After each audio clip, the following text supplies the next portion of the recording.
누가복음 3장 21절과 22절입니다. 네, 두 절이죠. 함께 읽도록 하겠습니다. 시작. 백성이 다 세례를 받을새 예수도 세례를 받으시고 기도하실 때 하늘이 열리며 성령이 비둘기 같은 형체로 그의 위에 강림하시더니 하늘로부터 소리가 나기를 너는 내 사랑하는 아들이라 내가 너를 기뻐하노라 하시니라. 아멘.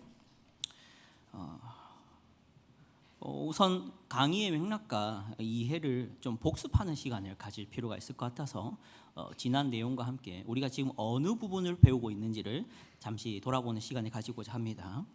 앞에 PPT를 띄워주시면 그림이 뜹니다. 이게 사도신경이 총 12항으로 이루어져 있습니다. 그 사도신경을 크게 세 가지 주제로 3부로 나눌 수 있다고 했죠. 1부는 성부 하나님에 대한, 그리고 2부는 성자 하나님에 대한 신앙 고백, 3부는 성령 하나님에 대한 신앙 고백.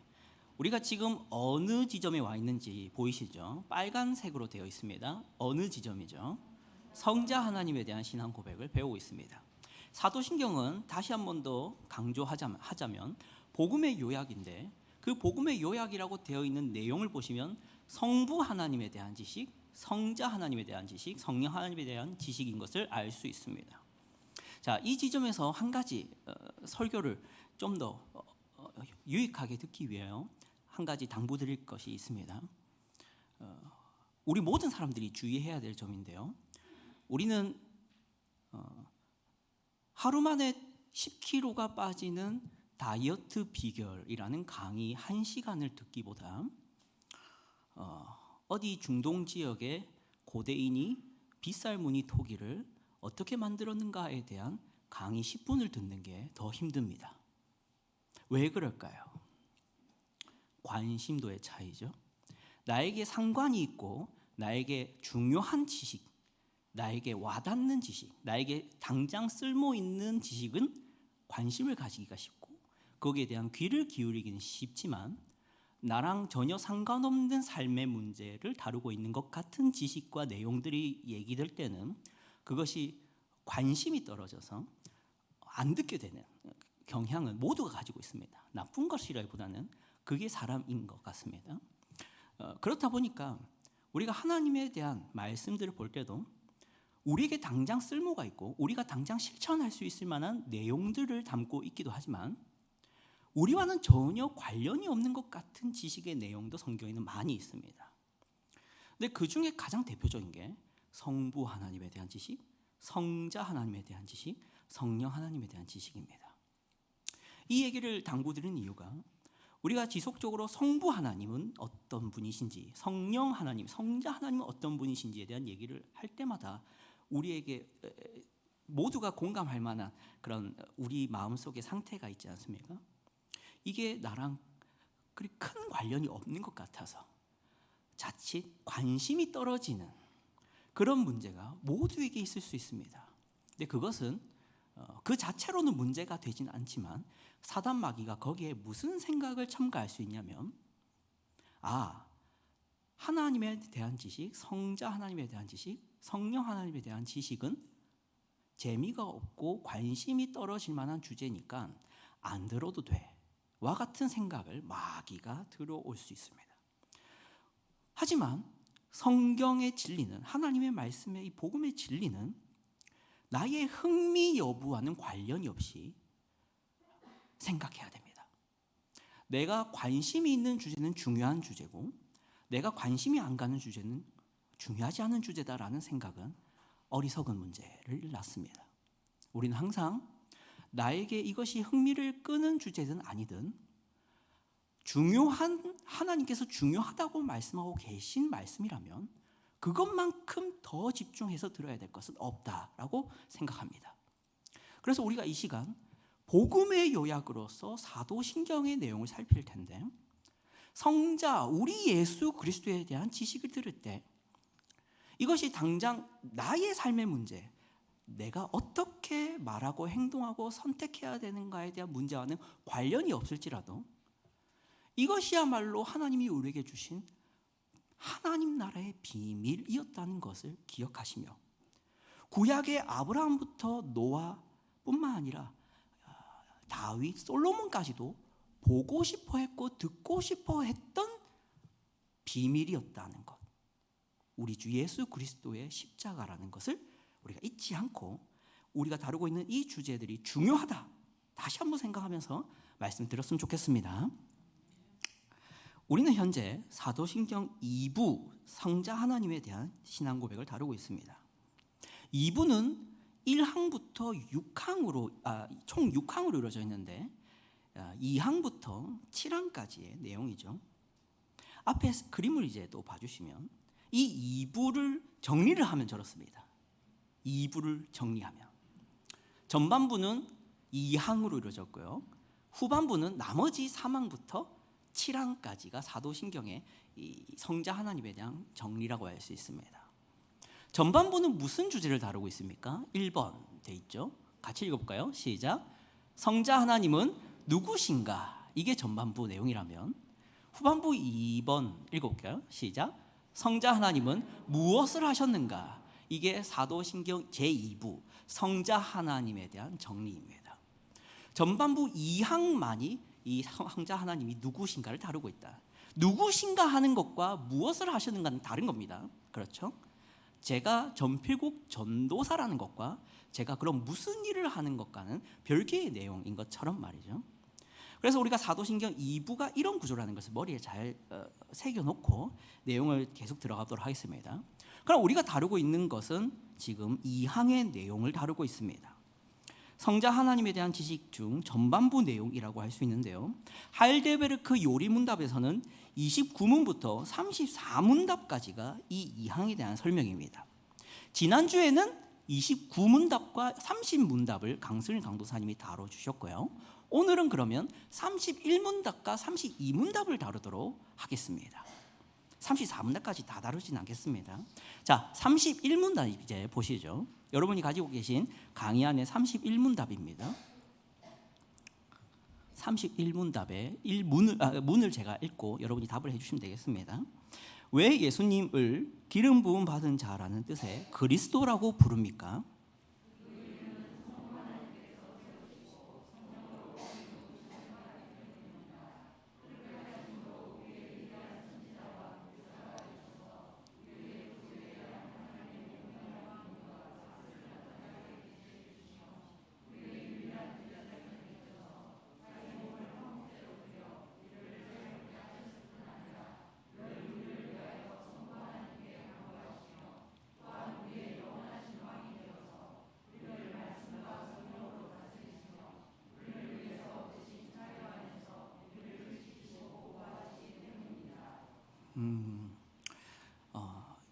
성자 하나님에 대한 일반적인 호칭하면 다 떠오르시는 호칭이 있을 겁니다. 무엇이죠? 예수 그리스도입니다. 예수와 그리스도. 이런 호칭은 그냥 주어진 것이 아닌 것을 기억해야 됩니다. 그냥 우리라고 말하면 그렇죠. 어떤 사람들이 자신의 자식의 자녀를 낳고 그 자녀에게 이름을 붙이지 않습니까? 그 이름을 붙일 때 나름의 의미들을 담긴 하지만 그 의미들이 뭔가 대단히 부모님의 의미지만 그 아이가 나중에 어떤 일을 할 거다라는 예언적인 그런 의미로서 이름을 붙이는 경우는 없습니다. 알지도 못하죠. 사람은 이 아이가 나중에 어떤 일을 하기를 바라지만 어떤 일을 할지는 확실치 않습니다. 하지만 우리 하나님의 아들 예수 그리스도에게 주어진 이 호칭은 단순히 앞으로 뭐가 되길 바라는 소망에서 주어진 호칭들이 아니라 정말로 그 일들을 할 것이라 생각되고 그러한 이름을 붙이고 있는 것입니다. 그것을 어디서 확인할 수 있냐면 마태복음 1장 20절과 21절입니다. 앞에 봐주시면 되겠습니다. 함께 읽겠습니다. 시작. 이 일을 생각할 때 주의 사자가 현몽하여 이르되 다윗의 자손 요셉아 내 아내 마리아 데려오기를 두려워하지 말라. 그에게 잉태된 자는 성령으로 된 것이라. 아들을 낳으리니 이름을 예수라 하라. 이는 그가 자기 백성을 그들의 죄에서 구원할 자이심이라 하니라. 아멘. 이름 위에 예수라는 이름을 사자가 지어주죠. 곧 하나님이 직접 지어주셨답니다. 그러면서 뭐라고 합니까? 죄에서 구원할 자이기 때문에 그렇게 이름을 붙여야 된다 합니다. 또 마태복음 16장 16절도 보시죠. 함께 읽어보겠습니다. 시작. 시몬 베드로가 대답하여 이르되 주는 그리스도시요 살아계신 하나님의 아들이시니이다. 예수께서 대답하여 이르시되 바요나 시몬아 내가 복이 있도다. 이를 내게 알게 한 이는 혈육이 아니요 하늘에 계신 내 아버지시니라. 아멘. 예수님을 그리스도라고 베드로가 고백했더니 예수님이 너가 한 게 아니라 하나님 아버지께서 너가 그렇게 알도록 하신 거다라고 합니다. 그러니까 그리스도라는 호칭도 예수라는 호칭도 다 아버지 하나님께서 직접 그렇게 불러라 하시고 계시다는 것입니다. 자, 그러면 왜 예수 그리스도라고 불러야 되는가를 한번 이해해 보도록 하겠습니다. 이것을 이해해 보기 위해서는 이것을 단순히 우리의 추측과 우리의 상상에 맡기거나 혹은 세상의 지혜로 뭔가 분석을 하는 것은 잘못됐습니다. 우리 예수님의 이름이 왜 예수 그리스도인가 하는 것을 바르게 이해하려면 성경에 근거해서 살펴봐야 됩니다. 그러면 예수님 당시에 있었던 성경이란 구약 성경이겠죠? 그럼 구약 성경의 내용을 한번 비교해 보면서 볼 텐데요. 앞에 그림 한번 봐주세요. 네, 정리를 해왔습니다. 신약 시대에 예수님의 이름이 예수 그리스도지 않습니까? 이것은 헬라어 명칭입니다. 그럼 구약 시대에는 헬라어가 아니라 히브리어입니다. 그 히브리어 명칭으로는 예수는 뜻이 구원자인데 히브리어는 뭐라고 음력된다고요? 여호수아입니다. 그리고 그리스도라는 이 헬라어는 기름 부음 받은 자라는 의미인데 히브리어로는 뭐라고 된다고요? 메시아라고 합니다. 자, 그러면 구약 성경에서 여호수아가 구약 성경에서 메시아라는 단어가 누구에게 왜 어떻게 쓰이고 있는지를 보면 예수님이 어떤 분이신지를 알 수 있을 겁니다. 자, 그러면 우선 여호수아에 대해서 먼저 생각을 해보려고 하는데요. 이 점에서 우리는 한 가지 모형이라는 단어를 생각해 봐야 됩니다. 사랑하는 성도 여러분, 모형이라는 단어는 모형이 있다면 원형이 있다라고 생각하시면 이해가 쉽습니다. 그 국립항공박물관이라는 곳이 있다는데요. 거기에 가면은 모형 비행기들이 있습니다. 그래서 그 모형 비행기들이 아이들이 보면 어떻게 했습니까? 타보고 싶겠죠. 그래서 아이가 그 비행기를 탄다고 해서 그 비행기가 날아갑니까? 날아가진 않죠. 왜 그렇습니까? 그거는 모형이라서 그렇습니다. 만약에 날아간다면 그것은 모형이 아니라 뭐겠습니까? 원형이겠죠. 이 모형이라는 단어를 왜 제가 언급을 하냐면 구약에 나오는 이러한 내용들은 우리 주 예수 그리스도의 모형들이라는 것을 알아야 됩니다. 그래서 예수라는 이름이 원래 히브리어로 여호수아라 할 때는 그 여호수아라는 인물이 예수 그리스도의 모형으로 사용됐었다라는 것을 반증합니다. 또 메시아도 마찬가지죠. 자, 그런 이제 여호수아에 대해서 잠깐 생각해 보고자 하는데요. 여호수아서 1장 1절과 2절을 보시겠습니다. 네, 같이 읽어보겠습니다. 시작. 여호와의 종 모세가 죽은 후에 여호와께서 모세의 수종자 눈의 아들 여호수아에게 말씀하여 이르시되 내 종 모세가 죽었으니 이제 너는 이 모든 백성과 더불어 일어나 이 요단을 건너 내가 그들 곧 이스라엘 자손에게 주는 그 땅으로 가라. 아멘. 이 여호수아와 예수님 사이에 모형과 원형의 이런 관계가 있지 않습니까? 그럼 그것을 도표로 보면 이렇습니다. 네, 이렇습니다. 자, 공통점은 어떻습니까? 여호수아 같은 경우는 무슨 일을 했죠? 약속의 땅 가나안으로 들어가게 하는 일을 모세가 아니라 여호수아가 합니다. 그죠? 모세는 가나안 땅에 입성하게 했습니까? 아니면 못했습니까? 못하고 죽죠. 왜 그럴까요? 모세는 율법의 대표이기 때문입니다. 사랑하는 성도 여러분, 율법으로 구원을 받을 수 있습니까? 율법을 지켜 하나님 나라에 들어갑니까? 그래서 모세로는 들어가면 안 되는 것이고 누구를 통해서는 가나안 땅에 들어가야 되는 것입니까? 여호수아입니다. 그런 여호수아의 사역으로 가나안 땅에 입성했듯이 우리 예수님을 보면 예수님은 어디로 들어가게 하십니까? 하나님의 나라에 들어가게 하신 일을 예수님이 하십니다. 이런 점에서 여호수아와 예수님의 관계가 있는 것입니다. 자, 그런데 이 두 사이에는 차이점이 있죠. 여호수아는 그 약속의 땅에 들어가는 데는 무슨 싸움을 합니까? 칼과 창의 싸움을 합니다. 근데 우리 예수님이 칼과 창의 싸움을 했습니까? 아니죠. 우리 예수님은 육적인 싸움을 하는 방식으로 가나안 땅, 약속의 땅, 하나님 나라에 들어가도록 하는 것이 아닙니다. 자, 그러면 우리 예수님은 어떻게 하셨습니까? 영적으로 하시죠. 그 전쟁을 영적으로 행하십니다. 그 영적인 싸움이 무엇이냐? 메시아에 담겨 있습니다. 사랑하는 성도 여러분, 이 기름 부음 받은 자라는 이 메시아에 대해서 이제 생각을 해보려고 하는데요. 기름 부어서 세워진 세 가지 구약의 직분이 있습니다. 첫 번째는 무엇이냐면 선지자, 두 번째는 제사장, 세 번째는 왕입니다. 앞에 그림을 띄워주시면 되겠습니다. 네, 딱 봐도 무엇이 있습니까?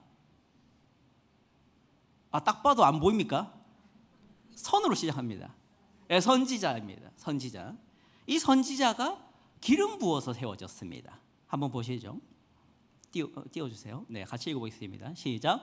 너는 또 님시의 아들 예후에게 기름을 부어 이스라엘의 왕이 되게 하고 또 아벨 무홀라 사밧의 아들 엘리사에게 기름을 부어 너를 대신하여 선지자가 되게 하라. 아멘. 선지자가 되게 하라 하면서 뭐 하랍니까? 기름을 부어. 그래서 기름 부음 받은 자라는 그리스도, 그것이 히브리어로는 메시아인데, 그래서 선지자는 기름 부어서 세워졌다는 점에서 선지자는 메시아입니다. 또 그 다음 제사장을 보겠습니다. 네, 제사장이죠. 그림을 보면 딱 나와 있습니다. 머리에 뭘 지금 붓고 있죠? 기름을 붓고 있죠. 출애굽기 40장 15절인데요. 네, 출애굽기 40장 15절인데요. 네, 같이 보겠습니다. 시작. 그 아버지에게 기름을 부음 같이 그들에게도 부어서 그들이 내게 제사장의 직분을 행하게 하라. 그들이 기름 부음을 받았은즉 대대로 영영이 제사장이 되리라 하시매. 여기도 나오죠. 기름을 부어서 뭐가 되게 하셨다? 제사장이 되게 하셨습니다. 세 번째, 왕입니다. 그림을 봐주세요. 딱 봐도 누구겠습니까? 저 뒤에 형제들이 많고 지금 좀 왜소한 체구의 한 남성이 기름 부음 받고 있어요. 누굽니까? 예, 다시로 시작합니다. 다윗이죠. 이 다윗이 기름 부어서 뭐가 됩니까? 왕으로 세워지죠. 본문이 있습니다. 역대상 14장 8절입니다. 함께 보겠습니다. 시작. 다윗이 기름 부음을 받아 온 이스라엘의 왕이 되었다 함을 블레셋 사람들이 듣고 모든 블레셋 사람들이 다윗을 찾으러 올라오매 다윗이 듣고 대항하러 나갔으나. 아멘. 그래서 기름 부어서 세워진 구약의 직분 세 가지. 다시 뭡니까? 첫 번째 선지자, 두 번째 제사장, 세 번째 왕. 이게 메시아의 원래 구약의 명칭이었습니다. 그리고 그 메시아라는 그 기름 부음 받은 자라는 의미가 헬라어로 와서는 뭐가 됐다고요? 그리스도라가 됐다는 겁니다. 그래서 예수님을 그리스도라 할 때는 기름 부음 받은 자라는 의미를 넘어서서 그분이 뭐라는 겁니까? 선지자, 제사장, 왕이라는 것입니다. 그리고 제가 앞서 말한 맥락과 같이 이해한다면 여호수아와 같은 예수님의 그 약속의 땅으로 들어가게 하는 그분의 사역, 우리 모든 하나님의 백성들을 하나님 나라에 들어가게 하기 위한 우리 예수님의 영적인 싸움, 그 싸움을 예수님은 무엇으로 수행하시느냐? 선지자로서, 제사장으로서, 왕으로서 그것을 실행하시고 완성하실 것이다. 이게 그를 그리스도라고 하라는 이유입니다. 그러면 이제 예수님이 어떻게, 도대체 그럼 구체적으로 어떻게 선지자였고 어떻게 제사장이었고 어떻게 왕이었는지를 구체적으로 살펴보고자 합니다. 우리 예수님은 단순히 인간 선지자가 아니라, 단순히 인간 제사장이 아니라, 단순히 인간 왕이 아닌 하나님으로서 선지자고 하나님으로서 제사장이며 하나님으로서 왕이기 때문에 인간 선지자들보다 탁월하시고 인간 제사장보다 탁월하시고 인간 왕보다 탁월하게 그 일들을 수행하십니다. 누가복음 3장 21절부터 22절을 보면 예수님이 받은 기름 부음이 인간이 받는 기름 부음과는 다르다는 것이 잘 나오는데요. 함께 보겠습니다. 시작. 백성이 다 세례를 받을새 예수도 세례를 받으시고 기도하실 때 하늘이 열리며 성령이 비둘기 같은 형체로 그의 위에 강림하시더니 하늘로부터 소리가 나기를 너는 내 사랑하는 아들이라 내가 너를 기뻐하노라 하시니라. 아멘. 사랑하는 성도 여러분, 예수님이 기름 부음을 받은 장면은 사실 없습니다. 기름을 부음 받은 적이 없습니다. 하지만 우리 예수님을 어떤 의미에서 기름 부음 받았다 하느냐? 본문에 나와 있지만 뭐가 그의 위에 강림을 합니까? 성령이. 그래서 우리 예수님은 기름이 아니라 성령으로 기름 부음 받습니다. 이러한 표현은 우리가 놓치면 안 됩니다. 인간 제사장, 인간 왕들은 성령이 아니라 기름으로 기름 부음 받습니다.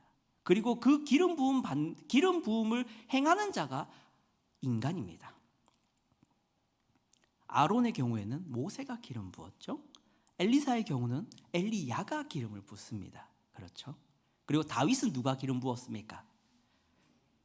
사무엘이 기름 부었습니다. 다 하나님이 아니라 뭐죠?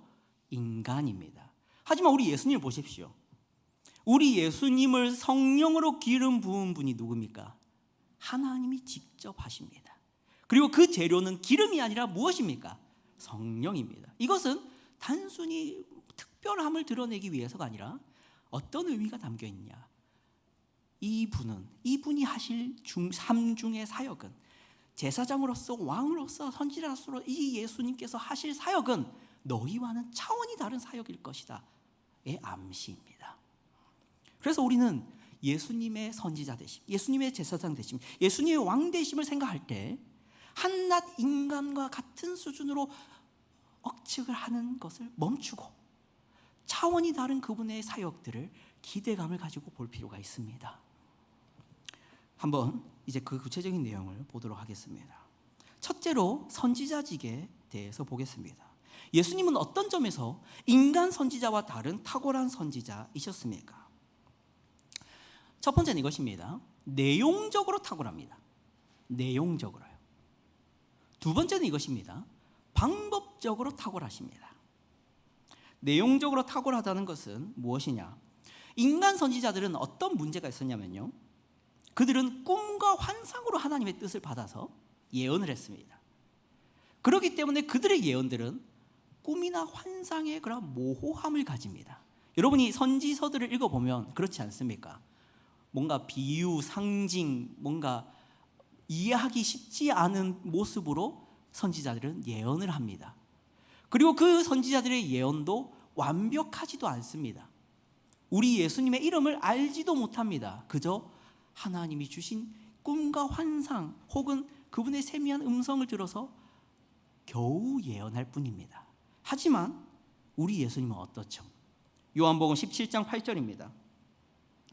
요한복음 17장 8절입니다. 같이 읽어보겠습니다. 시작. 나는 아버지께서 내게 주신 말씀들을 그들에게 주었사오며 그들은 이것을 받고 내가 아버지께로부터 나온 줄을 참으로 아오며 아버지께서 나를 보내신 줄도 믿었사옵나이다. 아멘. 예수님은 아버지께서 주신 말씀을 가지셨습니다. 그저 환상이나 꿈을 통해서 간접적으로 들은 게 아니라 직접적으로 바로 1대1로 주셔서 받은 말씀을 우리 예수님은 가지고 계신 선지자십니다. 요한복음 6장 46절도 보겠습니다. 시작. 이는 아버지를 본 자가 있다는 것이 아니니라 오직 하나님에게서 온 자만 아버지를 보았느니라. 아멘. 온 인류 가운데 하나님에게서부터 온 자가 한 분밖에 없습니다. 누구십니까? 예수 그리스도십니다. 그래서 예수님은 어떻다는 것입니까? 하나님을 보았다는 것입니다. 우리 예수님에 대해서 정리하겠습니다. 우리 예수님이 어떤 점에서 인간 선지자와는 다른 탁월함을 가집니까?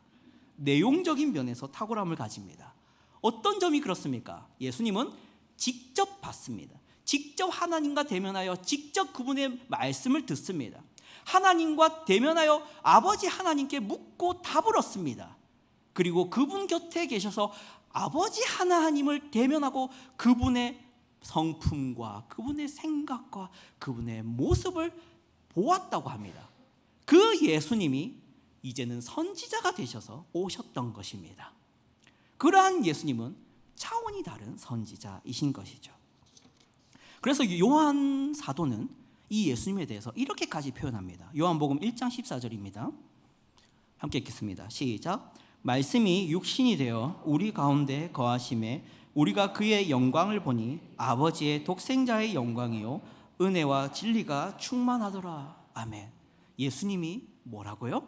말씀이라고까지 말합니다. 예수님이 하는 말이 말씀이 아니라 예수님 그분의 존재가 말씀입니다. 누구의 말씀이요? 하나님의 말씀입니다. 그래서 우리는 예수님을 보기만 해도 그분의 굳이 음성을 듣지 않는다 하더라도 그분의 삶과 그분의 표정과 그분의 손짓과 그분의 행하시는 사역들을 보기만 해도 우리는 하나님을 알게 됩니다. 왜냐하면 예수님은 하나님의 말씀 그 자체이시기 때문이죠. 우리 예수님은 아들이셔서 아버지를 닮았습니다. 아버지를 닮은 우리 예수님의 모습은 보기만 해도 우리는 아버지를 보는 것과 같습니다. 그래서 빌립이 예수님께 아버지를 보여달라 했을 때 네가 나를 보고 있는데 아버지를 보여달라 하느냐라고 말을 했죠. 왜 그렇습니까? 예수님은 철저하게 하나님 아버지를 보여주고 계시는 인생이기 때문입니다. 그래서 이분은 완전하신 선지자이십니다. 여기서 우리는 교훈을 간단하게 받아야 합니다. 우리는 성경을 읽고 성경을 해석할 때 당연히 우리의 생각대로 우리의 마음대로 해석하면 안 되겠지만 더 중요한 것은 우리 예수님이 성경을 어떻게 해석하고 우리 예수님이 구약 성경을 어떻게 바라보고 우리 예수님이 하나님을 무엇이라 하시며 우리 예수님이 이 성경 말씀을 어떻게 풀어내시고 있는지를 근거해서 봐야 됩니다. 이것은 특별히 말씀을 풀고 말씀을 해석하고 말씀을 연구하는 그러한 직업을 가진 사람일수록 더 중요한 문제입니다. 어떤 사람들은 예수님이 구약을 어떻게 보고 어떻게 해석하고 있는지는 아무 상관없이 내 눈에 보이는 대로 구약을 풀고 창세기를 풀고 출애굽기를 푸는 사람들이 있습니다. 그럴 수 있지 않겠습니까? 우리가 물론 예수님이 연구한 출애굽기라는 책은 없습니다. 예수님이 창세기를 연구한 연구서도 없습니다. 하지만 복음서를 보시면 예수님이 율법을 어떻게 말씀하시는지, 모세를 어떻게 말씀하시는지, 아브라함에 대해서 어떻게 말씀하시는지를 알 수 있습니다. 그래서 우리는 항상 성경을 풀고 성경의 의미를 해석할 때 예수님이 우리의 최종 권위가 되어야 됩니다. 나의 생각이 권위가 돼서도 안 되고 어떤 사람의 해석이 나의 해석의 최종 권위가 돼서도 안 되고 교회의 법이 나의 성경 해석의 최종 권위가 돼서도 안 됩니다. 오직 우리 예수 그리스도가 이 성경을 푸는 해석의 최종 권위자가 되어야 합니다. 그래서 우리 예수님이 성경을 어떻게 보고 우리 예수님이 하나님을 무엇이라 말하는지를 집중하는 것이 아주 우리 예수님의 선지자 되심을 인정하는 자세라고 할 수 있겠습니다. 또 하나는 이것인데요. 우리 예수님의 두 번째 탁월함입니다. 선지자로서 예수님의 두 번째 탁월함은 방법적 탁월함인데요. 방법적 탁월함이란 아까는 내용적 탁월함이라 한다면 우리 예수님은 방법적으로도 탁월했습니다. 사도행전 16장 14절과 15절인데요. 사도행전 16장 14절과 15절입니다. 함께 보겠습니다. 시작. 두아디라 시에 있는 자세 옷감 장사로서 하나님을 섬기는 말을 듣고 있을 때 주께서 그 마음을 열어 바울의 말을 따르게 하신지라. 그와 그 집이 다 세례를 받고 우리에게 청하여 이르되 만일 나를 주 믿는 자로 알거든 내 집에 들어와 유하라 하고 강권하여 머물게 하니라. 아멘. 여기 14절에 보시면 여자가 말을 듣고 있을 때 주께서 어떻게 했답니까? 그 마음을 열어라고 합니다. 사랑하는 성도 여러분, 인간 선지자들은 하나님의 말씀을 선포하고 설득할 수는 있습니다. 하지만 그 청중의 마음을 여는 능력은 없습니다. 하지만 우리 주 예수 그리스도께서는 자신의 말을 듣는 자의 마음을 열어버릴 능력까지 있으신 선지자이십니다. 죄인의 마음은 굳게 닫힌 철문과도 같습니다. 철문은 닫혀있는 동안에는 어떤 수단을 쓰더라도 열 수 없을 만큼 단단한 문입니다. 하지만 그 철문이 열려있기만 하다면, 그 철문이 열려만 있다면 힘이 약한 노인이든 다리를 저는 사람이든 어린 아이든 누구든 들어갈 수 있는 것이 이 열리냐 닫히냐의 문제입니다. 마찬가지로 사람 마음의 그 단단한 문이 열려있기만 하다면 어눌한 말투로 전하는 전도자의 말이든 허점으로 가득한 논리를 전하는 전도자의 전도든 재미없고 진지하기만 한 전도자의 전도든 상관없이 그의 말이 그 사람의 마음 깊은 곳에 도달할 것입니다. 그래서 결국 탁월한 선지자란 설득력 있고 선포적인 설교를 하는 그런 말씀을 전하는 선지자가 아니라 마음을 여는 선지자가 가장 탁월한 선지자입니다. 그런 면에서 우리 예수님은 탁월한 선지자이시죠. 우리 예수님은 마음을 열어버리십니다. 우린 여기서도 교훈을 받을 수 있습니다. 어떤 사람들은 이렇게 말합니다. 기독교라는 종교가 종교이긴 하지만 배울 것이 많고 익혀야 될 것이 많고 외워야 될 게 많지 않습니까? 그렇다 보니까 이 기독교의 신앙을 잘 전수하려면 교육학적인 접근이 필요하다라고 말을 합니다.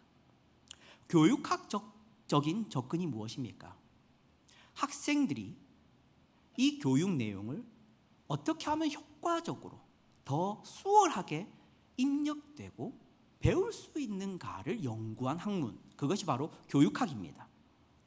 그래서 이 기독교도 신앙을 전수하고 교육하는 것이기 때문에 교육학이 기독교에 반드시 필요하다라고 주장을 하죠. 그래서 실제로 이렇게 해서 만들어진 학과가 있습니다. 기독교 교육과입니다. 그래서 그 기독교 교육과에서는 이 신학을 연구하는 것보다 기독교 학을 연구해서 이것을 어떻게 잘 전달할지를 고민합니다. 그러나 사랑하는 성도 여러분, 죄인들이 하나님의 말씀을 듣지 않고 죄인들이 하나님을 믿기를 거부하는 이유는 교육학적 테크닉이 부족해서가 아니라 그 마음이 하나님을 미워하기 때문입니다. 죄인들은 좋은 교육을 받지 못해서 하나님을 믿지 못하고 있는 게 아니라 하나님이 미워서 안 받아들이는 것입니다. 그렇다면 기독교 교육에 필요한 것은 교육학적인 테크닉이 아니라 우리 예수님의 마음을 열게 하는 사역입니다. 우리 주님께서 죄인의 마음을 열어야 무슨 말이든 들어가는 것 아니겠습니까? 그러므로 우리 예수님만큼 탁월한 선지자는 없다는 것입니다. 이제는 제사장에 대해서 보도록 하겠습니다. 우리 예수님은 완전하고 탁월한 제사장이십니다. 첫 번째는 제사의 탁월함을 보겠는데요. 히브리서 9장 11절부터 14절 말씀입니다. 함께 읽겠습니다. 시작. 그리스도께서는 장래 좋은 일에 대제사장으로 오사 손으로 짓지 아니한 것 곧 이 창조에 속하지 아니한 더 크고 온전한 장막으로 말미암아 염소와 송아지의 피로 하지 아니하고 오직 자기의 피로 영원한 속죄를 이루사 단번에 성소에 들어가셨느니라. 염소와 황소의 13절. 13절. 염소와 황소의 피와 및 암송아지의 죄를 부정한 자에게 뿌려 그 육체를 정결하게 하여 거룩하게 하거든 하물며 영원하신 성령으로 말미암아 흠 없는 자기를 하나님께 드린 그리스도의 피가 어찌 너희 양심을 죽은 행실에서 깨끗하게 하고 살아계신 하나님을 섬기게 하지 못하겠느냐. 아멘. 그리스도께서는 대제사장으로 오셨다 합니다. 그리고 염소와 송아지의 피로 하지 아니하고 뭐로 했냐? 자기의 피로 영원한 속죄를 이루사라고 말을 합니다. 사랑하는 성도 여러분, 인간 제사장과 우리 예수님의 이런 제사장으로서의 제사를 비교해 봅시다. 인간의 제사는 무엇으로 드렸습니까? 인간 제사장 본인의 피가 아니라 염소와 송아지의 피로 드렸습니다. 하지만 우리 예수님의 제사는, 그 제물은 자신의 피였습니다.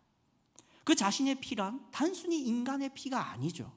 우리 예수님의 피는 본질상 누구의 피입니까? 하나님의 피로 드린 것입니다. 현격한 차이를 가지고 있는 제물입니다. 또한 이 13절과 14절에는 효력의 차이도 나오는데요. 다시 한번 9장 13절 14절을 보십시오. 거기에 이렇게 되어 있습니다. 염소와 황소의 피와 암송아지의 죄를 부정한 자에게 뿌려 그 육체를 정결하게 했었습니다. 그것도 육체를 정결하게 할 수 있었거늘 14절에 하물며입니다. 하물며 영원하신 성령으로 말미암아 흠없는 자기를 하나님께 드린 그리스도의 피가 어찌 너희 양심을 죽은 행실에서 깨끗하게 하고 살아계신 하나님을 섬기게 하지 못하겠느냐. 이 둘의 차이는 효력의 차이를 보여주는데요. 어떤 효력이냐? 짐승의 피로는 육체를 정결하게 했습니다. 우리 예수 그리스도의 피로는 그 양심을 죽은 행실에서 깨끗하게 합니다. 그리고 어디까지 갑니까? 하나님을 섬기는 데까지 갑니다. 이것은 분명한 차이를 보여줍니다. 사랑하는 성도 여러분, 염소의 피는 죄를 정결하게 할 수 있을지 몰라도 그로 하여금 하나님을 사랑하게 만들지는 않습니다. 송아지의 피는 그가 한동안 지낸 죄악과 범죄들을 일시적으로는 제거해 줄 수 있을지 몰라도 그로 하여금 죽은 양심의 행실을 벗어나게 하지는 못했습니다. 다시 또 범죄하게 만들죠. 하지만 우리 예수 그리스도의 피는 죽은 양심을 살립니다. 우리 하나님을 사랑하게 만듭니다. 죄를 미워하게 하고 죄를 이제는 멀리하게 만듭니다. 그리하여 의를 쫓고 선을 사모하게 만드는 것, 그게 염소의 피와 차원이 다른 우리 예수 그리스도의 피의 효력입니다. 그러므로 우리 예수 그리스도께서는 탁월하시고 완전하신 제사장이라는 것입니다. 이제 마지막으로 왕에 대해서 보도록 하겠습니다. 우리 왕이신 예수님은 완전하시고 탁월하신 왕이신데 어떤 점에서 그러냐? 두 가지 점입니다. 첫 번째는 그 다스림이 탁월합니다. 사랑하는 성도 여러분, 우리가 구약 성경을 보시면 많은 왕들이 등장합니다. 그 많은 왕들의 문제점은 두 가지로 요약할 수 있습니다. 첫 번째는 어리석습니다. 그들은 어리석게 다스립니다. 어리석게 백성들을 인도합니다. 그러다가 모든 백성들을 부패하고 타락하게 만듭니다. 그럼 두 번째 문제는 무엇입니까? 그 왕들이 악합니다. 지혜롭지 않을 뿐만 아니라 도덕적이지도 않습니다. 이 두 가지가 이스라엘 왕들의 문제점이죠. 하지만 우리 예수님은 어떻습니까? 우리 예수님은 지혜롭습니까? 어리석습니까? 우리 예수님은 선하십니까? 악하십니까? 그러므로 우리 예수님의 왕 되심은 탁월하십니다. 열왕기상 3장 8절을 보겠습니다. 솔로몬의 기도인데요. 열왕기상 3장 8절입니다. 3장 9절입니까? 네, 같이 읽어보겠습니다. 시작. 누가 주의 이 많은 백성을 재판할 수 있사오리이까? 듣는 마음을 종에게 주사 주의 백성을 재판하여 선악을 분별하게 하옵소서. 읽겠습니다. 하나님이 솔로몬에게 지혜와 총명을 심히 많이 주시고 또 넓은 마음을 주시되 바닷가의 모래같이 하시니 솔로몬의 지혜가 동쪽 모든 사람의 지혜와 애굽의 모든 지혜보다 뛰어난지라. 아멘. 솔로몬이 백성을 다스리기가 어렵다 하니까 지혜를 주시죠. 그런데 이 지혜를 주신 분이 누구십니까? 하나님이시죠. 그 하나님이 바로 우리 예수 그리스도라 할 때 이 솔로몬에게도 지혜를 주신 이 예수님이 우리의 왕이 된다는 것, 그분의 다스림은 정말로 완벽할 것입니다. 또한 이 예수님께서는 잠언 20장 26절과 요한복음 10장 11절을 보시면 이렇게 나오는데요. 요한복음 10장 11절만 보겠습니다. 시작. 나는 선한 목자라. 선한 목자는 양들을 위하여 목숨을 버리거니와. 아멘. 구약의 왕들의 문제점이 무엇입니까? 그들은 자신의 사리 사욕을 위해 백성의 고혈을 짭니다. 그래서 맨 처음에 백성들이 사무엘에게 왕을 요구했을 때 하나님이 경고하시죠. 너희가 세운 그 왕이 너희를 괴롭게 할 것이다 라고 분명히 경고하셨지만 백성들은 왕을 요구해서 왕을 줬습니다. 그래서 결과가 어떻습니까? 그 지혜롭다 하던 솔로몬조차도 가마가 있고 말이 있고 집이 있고 토지가 있습니다. 그 말은 무엇입니까? 재산을 축적했다는 것이죠. 이스라엘은 재산을 축적할 수 없습니다. 그들은 하나님이 주신 그 대대로의 가문의 토지를 유지할 뿐입니다. 하지만 솔로몬의 그러한 보화가 그렇게 많은 이유가 무엇입니까? 가져오는 것이죠. 사랑하는 성도 여러분, 우리 예수님은 뭐라고 하십니까? 나는 선한 목자라. 선한 목자는 누구를 위하여 뭐까지 버린다고 합니까? 양들을 위하여 목숨을 버린다 합니다. 우리 왕 되신 예수님은 자신의 목숨을 지키기 위해 우리를 수탈하거나 우리를 괴롭게 하거나 우리를 노동하게 만드는 분이 아닙니다. 그분은 우리를 위하여 자기 목숨을 버리시는 선한 목자이십니다. 그분이 왕이 된다는 것, 그것을 우리가 믿는다 한다는 것입니다. 이렇게 우리 예수님은 그리스도십니다. 우리 예수님은 그리스도이시기에 선지자로서, 제사장으로서, 왕으로서 구약의 인간 제사장보다 탁월하게, 구약의 인간 선지자보다 탁월하게, 구약의 인간 왕보다 탁월하게 우리를 하나님 나라에 들어가게 일하실 것입니다. 그렇게 해서 우리가 믿음으로 구원을 받을 수 있게 되었습니다. 이것을 기억하십시오. 이 지식이 지금 당장은 나에게 뭔가 실천을 만들어내지 못하고 적용을 할 것이 없는 것처럼 들릴지 몰라도 이 지식이야말로 천사들이 부러워하고 아브라함이 보고 싶어 했던 지식입니다. 다윗이 고대하고 그 모든 믿음의 선진들이 인내하며 견디며 그 약속을 소망함으로 그 모든 일들을 겪을 수 있었던 지식, 이게 바로 우리 성자 하나님의 지식입니다. 이러한 지식이 우리 모두에게 있기를 바랍니다. 간단하게 32문을 좀 보고 마치도록 하겠습니다. 32문, 제가 문을 읽으면 답을 해주시면 되겠습니다. 제가 문을 하겠습니다. 그러면 당신은 왜 그리스도인이라 불립니까?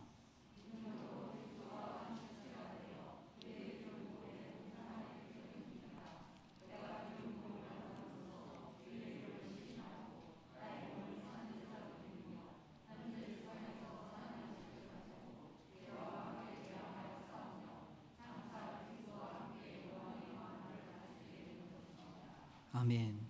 이것을 31문과 대조하면 앞에 그림과 같습니다. 이렇게 됩니다. 글자가 잘 안 보이실 수도 있는데요, 31문의 이 그리스도의 삼중직과 32문에 말하는 여러분이 왜 그리스도인이라 불리냐가 똑같이 대조적으로 삼중직이 나옵니다. 우리가 그리스도인이라 불리는 이유는 단순히 그리스도를 믿기 때문이 아니라 그리스도와 같이 기름 부음 받은 자의 정체성을 가지고 살아야 하기 때문입니다. 우리 예수님은 위대한 교사로서 하나님의 구속에 대한 오묘한 뜻을 완전히 계시하셨다는 점에서 선지자셨습니다. 그럼 우리가 그리스도인을 할 때는 우리도 그분처럼 선지자로서의 정체성을 가집니다. 우리는 어떻게 합니까? 예수 그리스도의 증인이 되어 살아갑니다. 그런 의미에서 그리스도인입니다. 우리 예수님은 제사장입니다. 어떤 점에서 제사장이었습니까?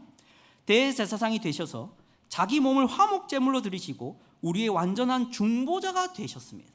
그러면 우리가 그리스도인이라 할 때는 우리도 제사장의 정체성을 가져야 됩니다. 그래서 어떻게 살아야 합니까? 나의 몸을 산 제사로 그리스도께 드려야 합니다. 이것이 우리가 드릴 영적 예배라고 합니다.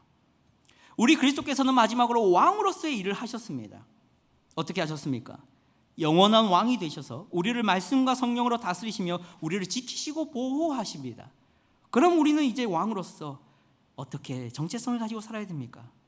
죄와 마귀와 싸우고 장차 그리스도와 함께 영원히 만물을 다스릴 때를 고대하며 살아야 할 것입니다. 사랑하는 성도 여러분, 말씀을 맺겠습니다. 우리가 그리스도인이라 할 때는 바로 이러한 그리스도에 대한 지식이 전제돼야 됩니다. 우리가 그리스도를 왕으로서, 제사장으로서, 선지자로 알 때 내가 그리스도인이라는 것이 구체적으로 보이기 시작합니다. 사실 많은 그리스도인들이 내가 그리스도인이라 불리는 것에 대해서 모호한 지식을 가지고 살아갈 때가 얼마나 많습니까? 내가 그리스도인이라는 것이 도대체 어떻게 살아야 된다는 것인지를 연결을 못 짓고 살아가는 사람들이 많이 있습니다. 하지만 오늘 하이델베르크 요리문답 31문과 32문이 정확하게 보여줍니다. 우리 예수님이 왕으로서, 제사장으로서, 선지자로서 우리를 구원하는 사역, 하나님 나라에 들어가는 사역을 수행하셨듯이 우리는 이제 그분과 함께 연합하여 그분의 세례에 참여한 자로서 우리도 그리스도인일진데 우리도 왕으로서, 제사장으로서, 선지자로서 살아야 한다라는 것입니다.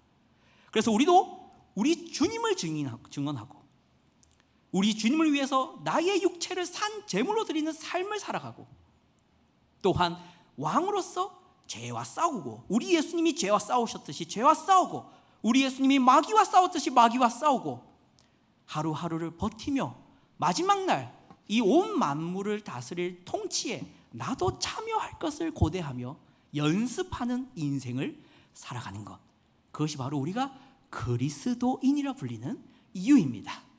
우리 서울세일교회 성도님들 모두가 그리스도를 올바로 알아 그리스도인이 어떤 존재인지를 깊이 생각하며 살아갈 수 있는 우리 교회가 되도록, 우리 성도님들 되도록 주님의 이름으로 축복합니다.